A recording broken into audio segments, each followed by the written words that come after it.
Wentuna yesi Banazo sitolo sokuthenga Wentuna uzumboleke ntukuma Uzumboleke ubhokobo Heya mingayithenga Wentuna uzumboleke ntukuma Banazo sitolo sokuthenga Siyakubingelela mbukeli wohlelo lwesidlo sasekuseni ekhaya Jikelele. Njengoba wazi ke sigutshwezelwe yifu elimnyama eNingizimu Afrika njengoba kuguqe ingwazi udokotela uNgema kanye nodokotela uMagubane ongumthwebuli izithombe oqavile. Namhlanje ke liphansi imbukeli inothi lohlelo ngoba phela uyafihlwa umbongeni Ngema. Inqalabutho nenkakha yomculi kanye nomlingisi insizwa yale emangadini enhlwathi.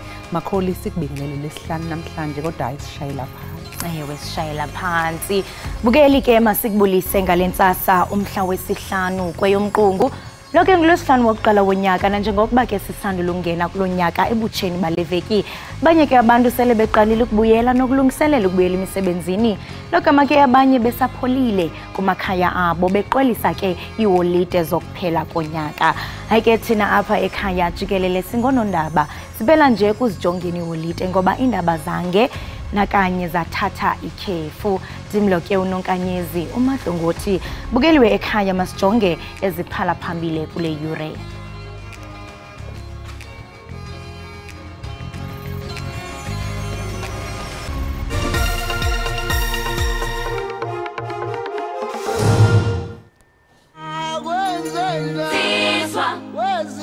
Siswa yangakithi Vele bayakwazi bathuvele maqumene ekhaya lenenhlathi bo Liyafihlwa namhlanje eThekwini KwaZulu Natal elinye lamaciko aqavile nelazakhe ligama ngisho eBroadway phesha kwelwandle umbongeni Ngema. Namhlanje kutsho uOscar Pistorius ngenqawule lembaleki yabanjela ukubulala lowo yayincoma naye uRivers Steenkamp ngonyaka ka2013. Our Father, which art in heaven, hallowed be thy name. Thy will be done on earth as it is in heaven. Our Father. Iyangcwatshwa namhlanje inqalabutho yomculi umlingisi kanye nenkakha yemidlalo yeshashalazi udokotela umbongeni Ngema. uNgema washona engozini yemoto esifundazweni iEastern Cape. Lensizwa ke yale emangadini enhlwathi ibekile induku ebandla. Ngubani vele umbongeni Ngema? Wakhula kanjani? Yini le engaka aseyenzile emenza ukuthi igama lakhe libhalwe ngisho phesheya libalwe namaqhawe nakumbiko ngempilo kaMadlokovu. Umbongeni Ngema wazalelwe Verulam eThekwini ngoNhlaba mhla ziyishumi ngonyaka u1955 kodwa wakhulela enhlwathi kwaHlabisa khona esifundazweni iKwaZulu Natal. Ungene emidlalweni yeshashalazi njengomdlali wesiginci. Ikhono lakhe lavunjululwa umufi uGibson Kente kanti uqhame kakhulu emidlalweni weshashalazi owagcina sewuyifilimu osihloko sithi Sarafina. iSarafina yaqokwa emnqeni emihlanu kuma-Tommy Awards nakuma-Grammy Awards yaphinde yahlabana kwaze kwaba amahlandla ayishumi nomuvo kuma-NACP Image Awards futhi yakhonjiswa kwaze kwaba iminyaka emibili eBroadway Theatre eMelika yazungeza iMelika, iEurope, Australia neJapan ngaphambi kokuguqulwa ibe yifilimu eyayisilingiswa uWhoopi Goldberg, uLeleti Khumalo, uJohn Kani kanye noMiriam Makeba. Eminye imidlalo eyenza umbongeni wahlonishwa endimeni yokubhala nokudidiyela amafilimi ngethi Woza Albert, Township Fever, Mama, Asinamali, Maria Maria, The Zulu, The Musical, uBambata, The Freedom Fighter, The House of Shaka, The Lion of the East, neMbube. Ngo-1995 uNgema wadidiyela iSarafina 2 okuwumdlalo owawuqwashisa ngegciwane lengculazi. Ngo-1997 wafundisa e-University of Zululand njengesivakashi futhi wagcina sekhiqiza i-album yomculo.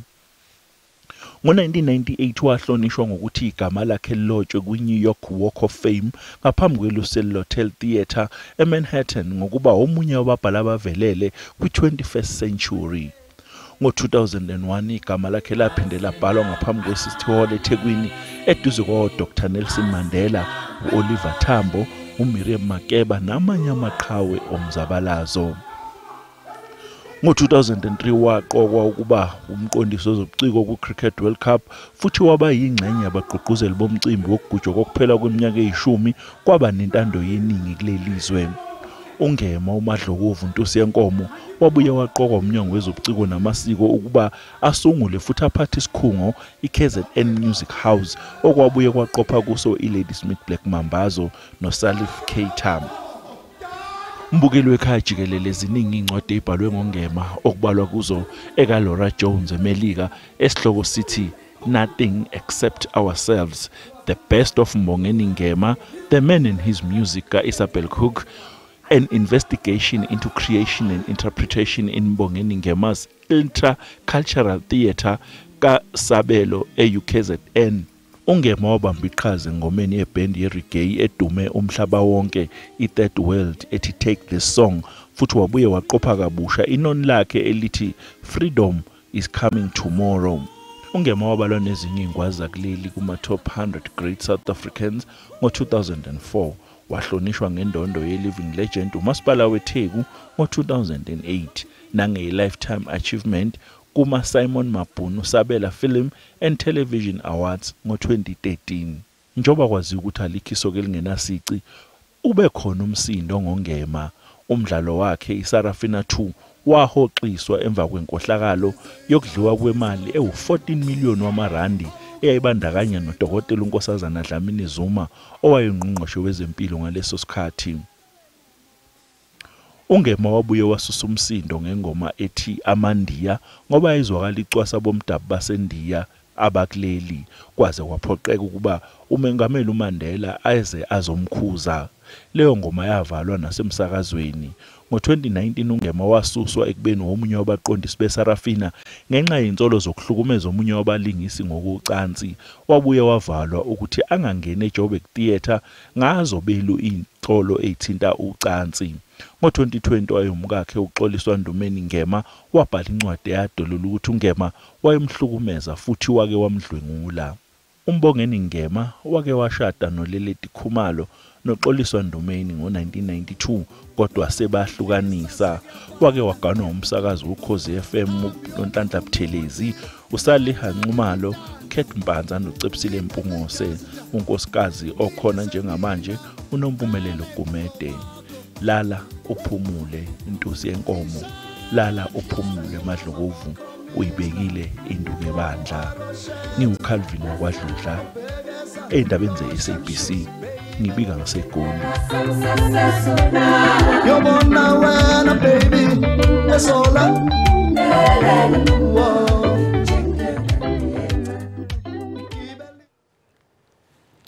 Kungaxabisa phakathi kwamawaka amahlanu namawaka angama-30 erandi ukusebenzisa umsebenzi weqala lomfoto waziwa kwihlabathi jikelele ongasekhoyo uGqirha Peter Magubane.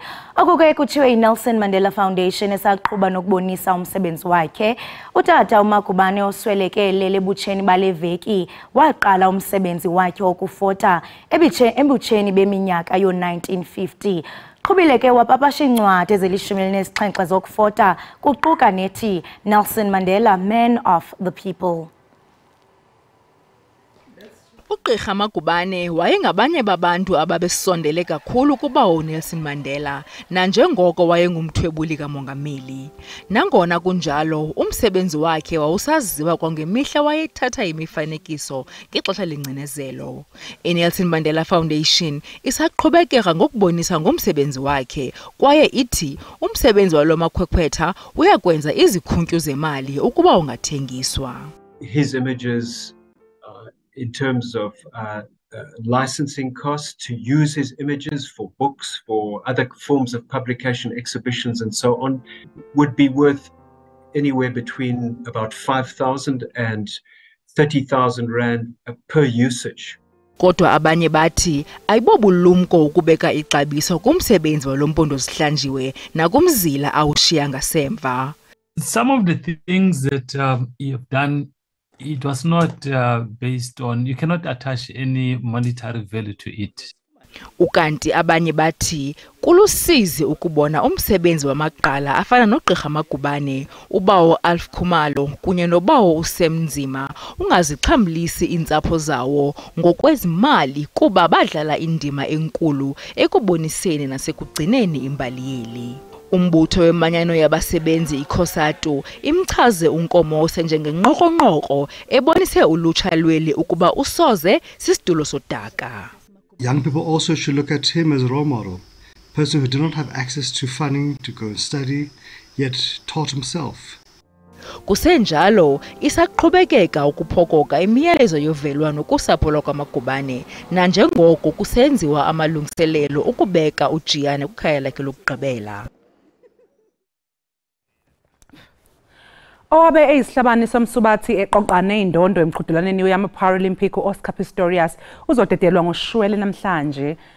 Agunyazwa wona ngoLwezi wanyakenye. uPistorius walahlwa yicala lokubulala intombi yakhe uRiver Steenkamp emzini wakhe osePitoli ngoNhlolanja kanyaka u-2013.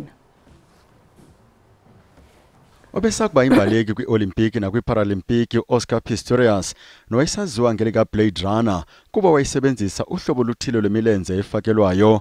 Wafumana igolide kwi-Paralympic, waba imbaleki yokuqala ekhubazekileyo ukuthatha inxaxheba kwi-Olimpiki. Kodwa wawa kubuqaqawuli emva kokudubula-bulale intombi awayincuma nayo uRiver Steenkamp ngomhla we-13 ngoFebruwari ka-2013. Kwityala elatsala umdla wehlabathi, u-Oscar wanika ubungqina obathi wayecingela ukuba udubula umntu owayeqhekeza endlini yakhe kanti nguRiver.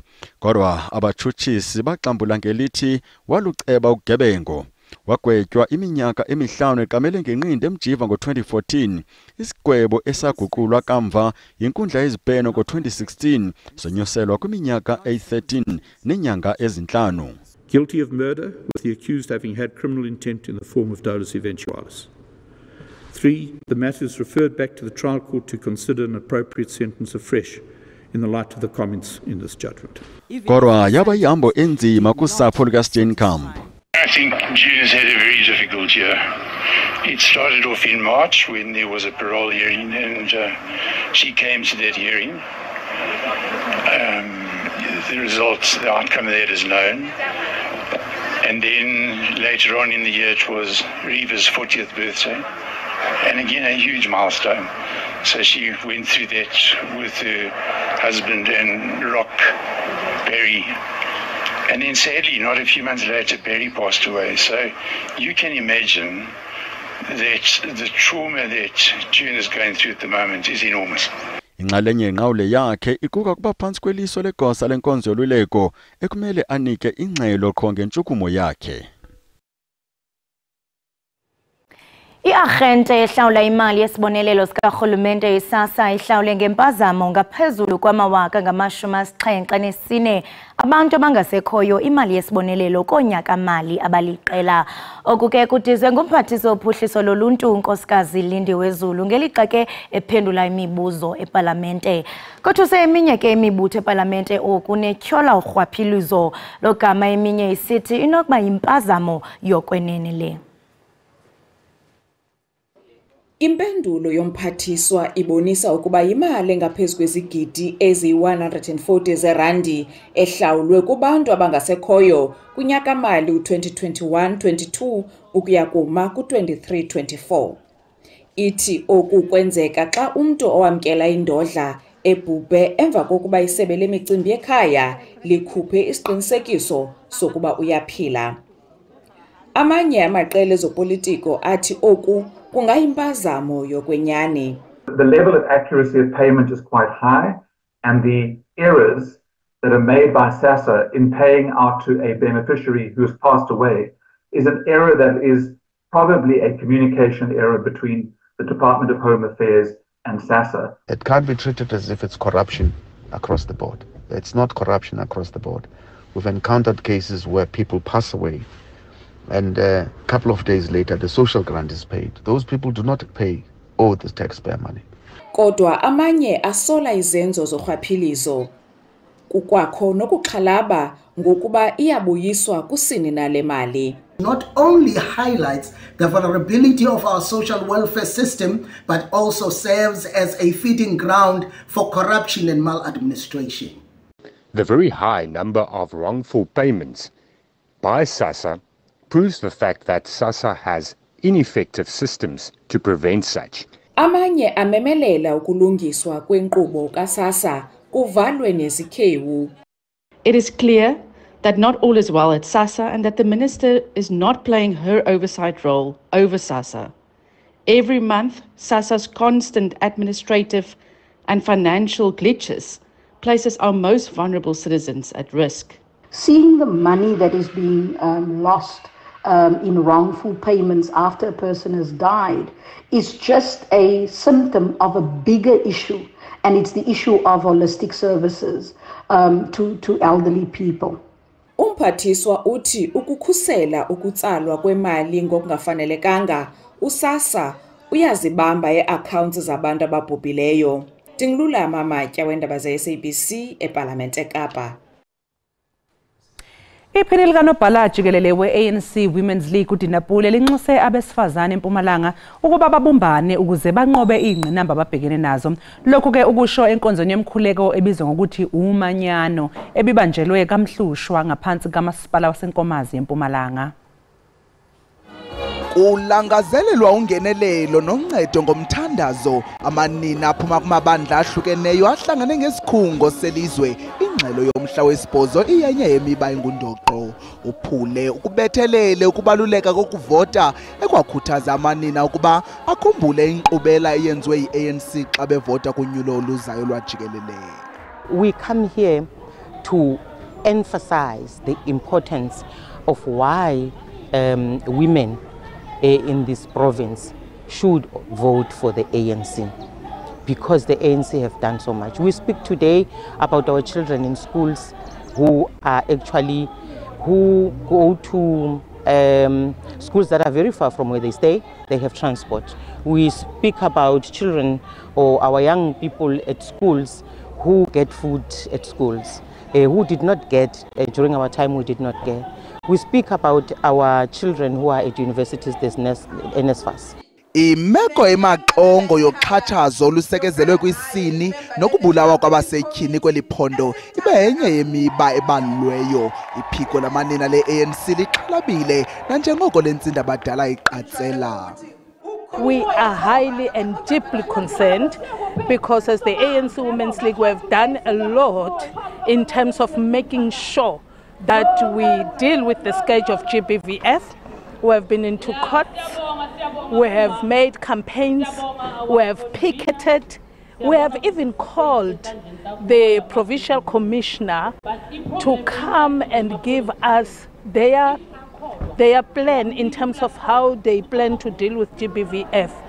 Kananjalo eliphiko lamanina le-ANC likwacwangcisa ukubamba umhlangano omkhulu nabachaphazelekayo ukugqala umbhodamo wokuthwala kwingingqi yaseNkomazi nalapho uxhaphakeka nobomi. Njengoko sisaqhuba iholide zehlobo, isixoko saseKapa sibongoza abo baye emanxemeni ukuba bachule ukunyathela. Sekutshone abantu abasixhenxe kumanxema aseKapa logama omnye umntu engekabonwa. Kwiilwandle ezingama-72 zaseKapa kuninzi okunikezelwayo ngezintsuku zinkulu zexesha leziyunguma. Amawakawaka wabantu aqhelile xhukwana yimitha yelanga nokulwatyuza kwamaza. Nangona iphulo ye-Identity Kids limake abantwana abasondele kuma-90,000 kwelo nani, abayi-263 baye babuyiselwa kubakhathaleli babo emva kokuduka. Kuyadarhuziswa ukuba uluntu lube nenkathalo yaye lungabeki uxanduva lokunakekelwa kwabantwana kumagosa esixeko. We are about 13 days away from school opening, so parents, please, I am pleading. Taking care of your kids are your responsibility. We are just the middleman, an extra set of eyes, an extra set of ears. But you know what? Our lifeguards are out there, our services are out there. We've got law enforcement on the beaches, we've got identity kids on the beaches. We've got so many departments that has actually formed a partnership in the city of Cape Town to help you with your child. Amakhulukhulu abahlanguli aphantsi phezulu kwisixeko ngokubanzi. We have noticed a trend where critical incidents have been occurring where lifeguards are not on duty. Abantu bacetyiswe ngokusoloko bethe qwa ngabantwana babo abakwindawo ezinamanzi kuquka abaqubha kwi-swimming pool kuba ukutshona komntu kuthe cwaka kulula ukuginywa ngamanzi. If you know you're not a strong swimmer, do not, I repeat, do not go hip deep. Stay knee deep. Ukanti ubutywala buvumelekanga kwaphela kwilwandle yaye ungqengqwa umthetho olandelwa sisixeko ngoko. Inkqubo yexesha leziyunguma nkqu nokumakwa kwabantwana kwilwandle ezityelelwa ngokumandla iyaqhubeka de kube yimpelaveki yesibini kaJanuwari.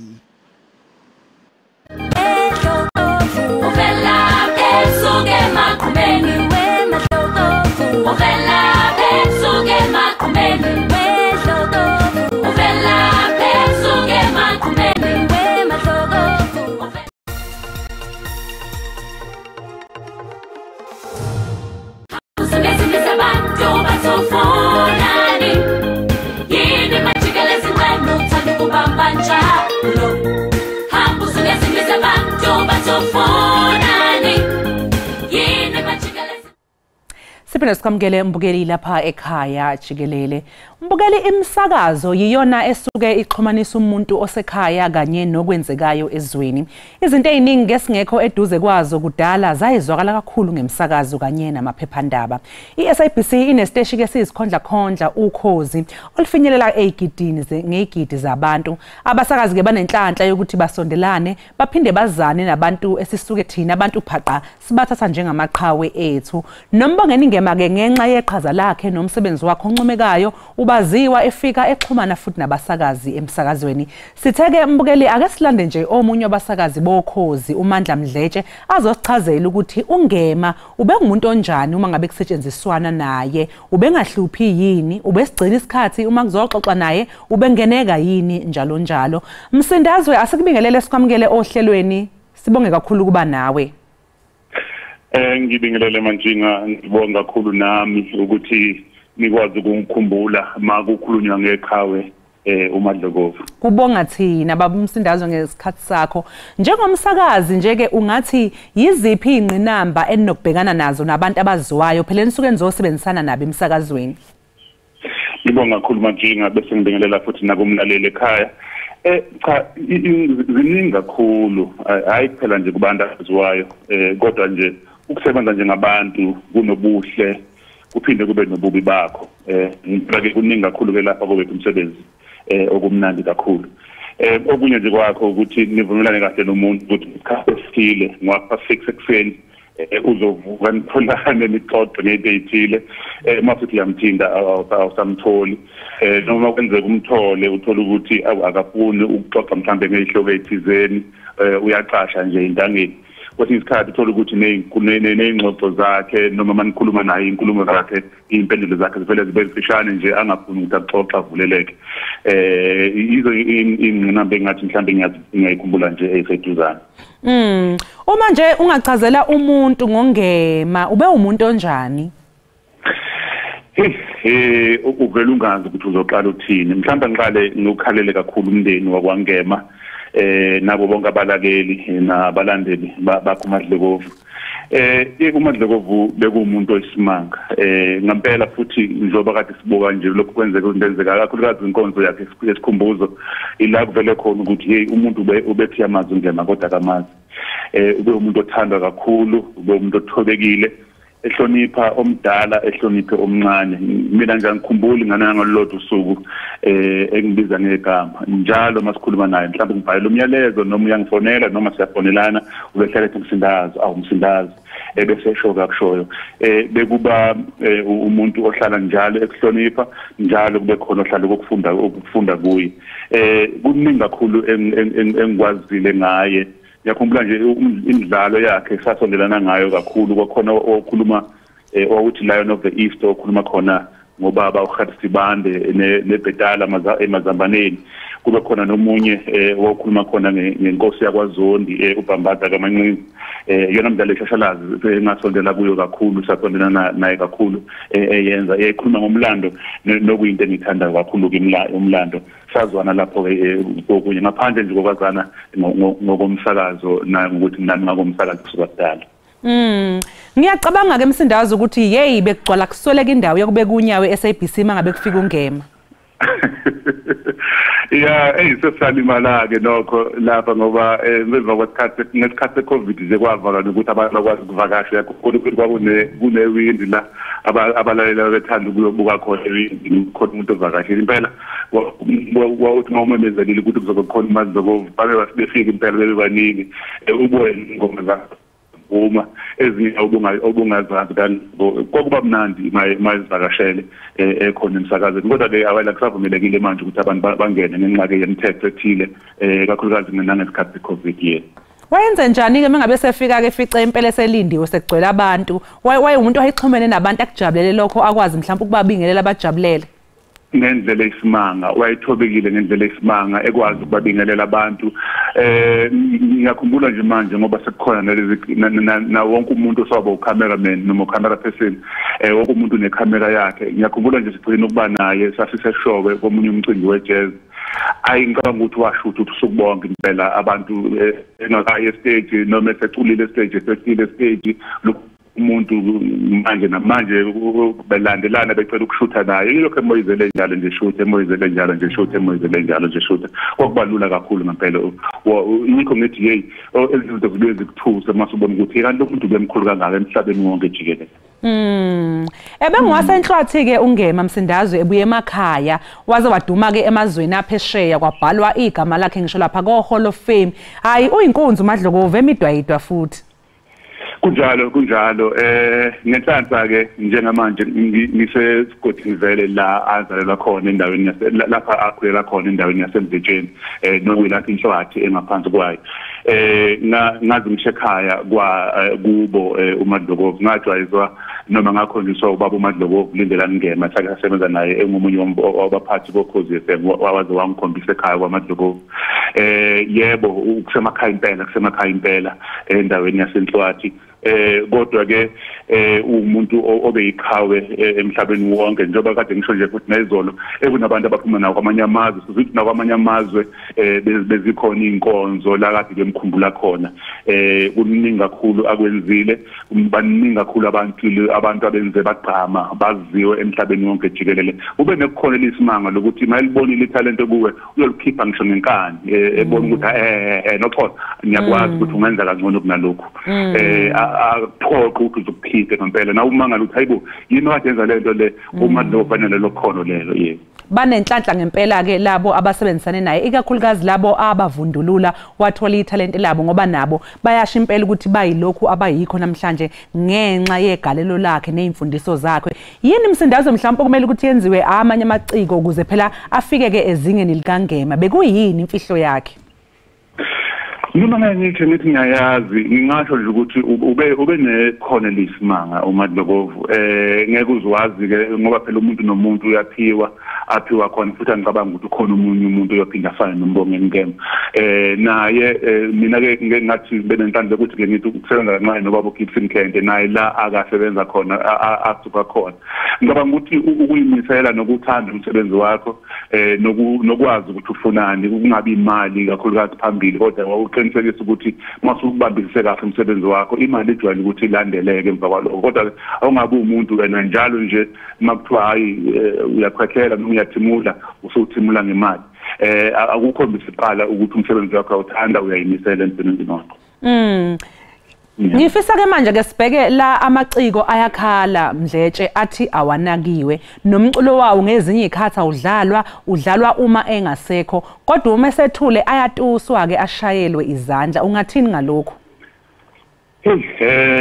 Indaba ehlala ikhulunywa njalo kakhulukazi makhona iciko elihambile emhlabeni ngingasho ngithi yebo likhona iqiniso kulokho ikakhulukazi siyazazi ukuthi ipesheni ihlala idlala uhlobo oluthile nokuyilona hlobo mhlawumbe uthola ukuthi uhlobo oluthandwa ngaleso sikhathi uthola ukuthi zonke iteshi seyigcine kulokho kulezi nsuku kubuye kuthiwe nawo khuluna ngendaba zokutrenda ukuthi umculo etrendayo bese kuba khona inhlobo zomculo othola ukuthi ngampela zizitshiwe aziveli ayidlaleki ayinikeze isikhathi ngendlela efanele ngayibala ziningi kakhulu uthola ukuthi kunomculo nje ngampela ogcina ungalithola ithuba bese uthola ukuthi abantu bakhona bagcina behamba emhlabeni kukhane kuvundululwa ukuthi hayibo uyazi umuntu wayenza into ekangaka uyabona nje baningi abaculi esibaziyo abenza imisebenzi emihle ekhani ivela manje kakhulukazi umculo wamahubo ukuba mhlambe abantu abafana lo baba uMbuso Khoza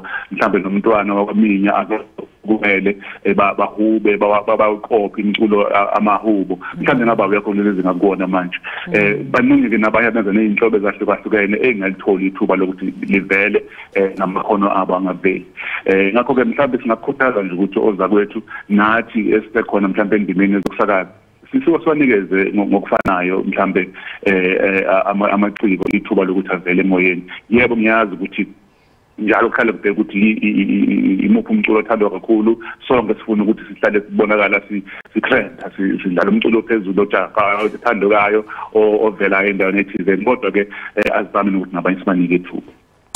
Uke waphawula ngaphambilini ke Mdletshe ukuthi waye umuntu othobile nalapha kohlelweni ungema wayengeve eyithobile efika lapha ngoba sake saxoxisana naye wakungaphika phela ukuthi huye lo owaziba umhlaba wonke jikelele ngabe kubale kanjani ukuyithoba uma ngabe usezingeni elifana nelikangema? Ngicabanga ukuthi kuye ngokuthi ngampela wena ule kanjani futhi ufune kanjani umsebenzi wakho ikakhulukazi igengo uthola ukuthi umuntu usheshe nje akhombisa ukuthi hayi mina sengifikile abayithi kuye kuba abantu mhlawumbe abangaqondi kahle into abayenzayo abantu abawaziyo umsebenzi wabo bahlonipha umsebenzi wabo njengoba kade nombuzo oqale ngawo nje ukuthi ube ngahluphi yini ubuhlonipha kakhulu ubehlonipha kakhulu imsakazi behlonipha kakhulu umsebenzi wakhe behlonipha kakhulu ikakhulukazi abasakazi nemedia nje qobo lwayo behlonipha kakhulu angikhumbuli ngizokuthiwa kunala akabizwa khona ukuthi uzoba ne-interview wangafika noma wafika wayiphakamisa wafika wangaxoxa nabantu wafika wangathobeka ngicabanga ukuthi ukubalulekile kakhulu umsebenzi wakho uhloniphe wazi ukuthi uma uthola iplatform enjengale nami ngitholile namhlanje uyakuhlonipha lokho wazi ukuthi baningi abantu ababukelayo baningi abantu abangahamba bakhuluma ngawo ukuthi hayibo simbonile yazi ukuthi uRadley baba uRadley umuntu loyana nangelilanga bakwazi ukuthi baphinde bakukhumbule. Sibonga kakhulu ke Msindazo ngesikhathi sakho sibonge kakhulu nje ukuthi uxoxisane kanye nathi sikhumbule phela inqalabutho engumbongeni ingema sethembe vele nokuthi namhlanje njengoba ebekwa ke endaweni yakhe yokugcina konke kuzohamba kahle kukhanye sesiyokuthola khona ke emsakazweni. Noma sengaba ikhehla mina sengabuka nabasebenzayo ukuthi basebenza kahle yini kodwa nje cha ngiyabonga kakhulu futhi ke ngithemba ukuthi nomsebenzi kaMadlokovu uyohlala ukhumbuleka namhlanje abekwe kahle ngiyabonga kakhulu Mantshinga nethimba lonke nocebisa nabanye. Msindazwe lowo ke mbukeli bekuMandla Mdletshe wayengumsakazi ke wesiteshi Ukhozi FM besixoxa naye ke ngokwedlula emhlabeni kwenkakha umbongeni ingema owashonela esifundazweni Eastern Cape eshonela ke noma ke eshona engozini yomgwaqo njengamanje kusosiqu edolo siyabuya emva kwekhefu. Sangihamba ngokomishna ibobu aroshet obhekeza lo shamshus baby